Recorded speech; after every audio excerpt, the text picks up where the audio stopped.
how do you find the right franchise, right? And the deal is that you got to kind of understand in finding the right franchise for you, you got to take a step back and you got to understand what characteristics are you looking for in a business. You also have to have a very good understanding of what do you want to accomplish with that franchise business.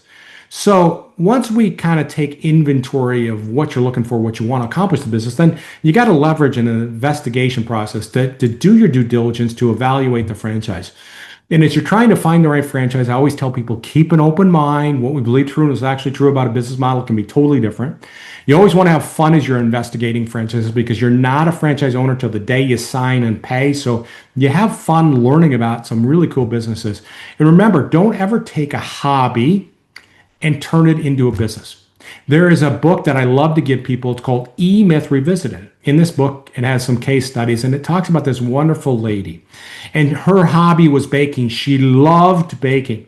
In fact, she loved baking so much she decided, well, I'm going to take my passion and make it a business. So she opened up a bakery. And she started out, she had employees helping her. And one thing comes to another, and she finds herself every day getting up at 3:30 in the morning, doing the baking, running the bakery all day, cleaning up the bakery at night, going home, doing all her books, getting to bed at 10:30, and can't figure out why she hates baking.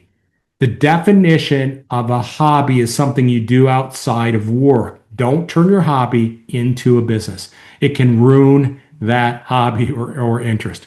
Now, when we're looking for a franchise, I believe there are kind of three ways in which you can search for a franchise. Number one is you can go to these websites, you can put your information in, and bottom line is they'll give you a list of franchises and give you some information. The problem is that many cases your information is being sold to franchisors and franchise consultants, and so you're going to get inundated with people reaching out to you.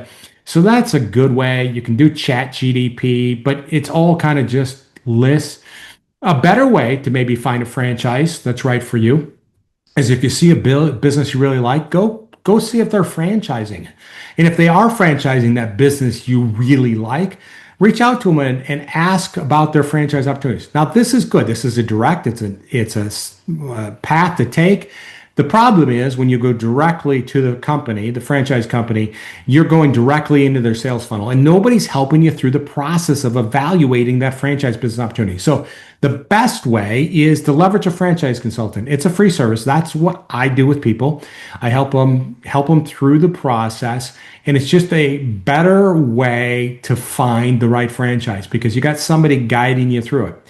And as we talk about the process of trying to go through and find a franchise, one of the things that I do is I take people through a set process to help them through their journey. And the way in which I do that is I have them fill out a simple questionnaire to get a baseline understanding of what's important and what they'd want in the business. I do an in-depth consultation with them, talk to them for about 90 minutes and really get a good understanding of what they're looking for with the business. Teach them a little bit about franchising, but it is an in-depth consultation. I will create a written summary of what they're looking for, and then I will go look for franchises that align with their interest. And I leverage a company called FranChoice. They've been screening franchises for over 25 years. So it takes me about a week's time, and I'll come back and say, okay, based on what you share with me, here are 3 franchises that align with your interest. I'll connect you to those companies, and then as you're doing your due diligence, as you're doing your evaluation, I will be there by your side, teaching you, coaching you, preparing you, giving you resources. And certainly at the end, when you have all that fear, helping you work through it. So as you evaluate franchises, I help people through the process, but there's what we call the franchise investigation procedures. And the idea behind the franchise investigation procedures is this is the blueprint you use to evaluate franchises. And as we talked about earlier, when we evaluate franchises, you have to take an inventory. You have to understand what characteristics and what do you want to accomplish of the business. You got to determine what level of engagement do I want to be involved in the business. Do I want to be involved in it as an artisan in it? Do I want to work executive model full-time, executive model semi-active? So you got to kind of take an inventory of that and then go find franchises that align with those. And then you start your due diligence. And there are 4 core steps as part of the due diligence in the franchise investigation procedures. The first step is what we call the introduction call. So you get on a call with the franchisor and 3 things happen on the introduction call. Number 1, they're going to give you a great overview of the franchise concept. Number 2 is they're going to answer a lot of your questions. And number 3 is you're going to start forming a relationship. The second step in the franchise investigation procedures is what we call the franchise disclosure document. The acronym is FDD. This is designed to ensure that you're an informed investor. So they will give you a copy of this very big document, and they have a call to review and answer any questions you have around it. The third step, and I would call this the most important step, is what we call validation. Validation is your chance to talk to actual franchise owners within the franchise system you're considering without the franchisor present. And once you build rapport, you can ask them the financial questions. This is the place where the rubber meets the road. This is where you find out if franchisees are happy and if they're making money. The fourth step is what we call a confirmation day, discovery day, meet the team day. It's all the same term. It's about the relationship. You're feeling good about a franchise company. They're feeling good about you. They're inviting you out to their corporate headquarters to meet the leadership team. Now, all franchise companies have other little steps in between these four. They may have a unit economics call. They may take you through their customer acquisition model. They may have a territory mapping call. They may have a leadership call. Little steps by comparison to these four core due diligence steps. So when we're looking at franchises, what do we consider? What are we looking for? Well, number one, we want to look at the experience of the leadership team. You see, leadership matters. Being a leader of one location is a lot different than running a franchise system with 200 locations.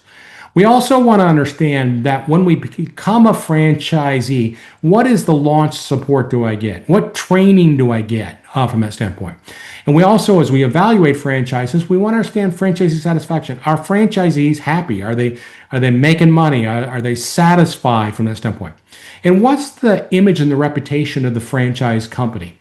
And we certainly want to look at the size of the franchise system. Are there 5 or 500 franchisees? Is it a new franchise concept? They've been around for 2 months, or they've been around for 15 years. What's the culture and the feel of the organization? Does it feel like you're joining a family, or does it feel like you're joining a Fortune 1000 company? What's the marketing model? How do you acquire customers with that franchise? And what's the ongoing support? Do they do monthly meetings with you to go through your KPIs and to coach you? And then if it's a facility-based franchise concept, do they help you find the location and build out the facility? And what's the overall financial strength of the franchise company?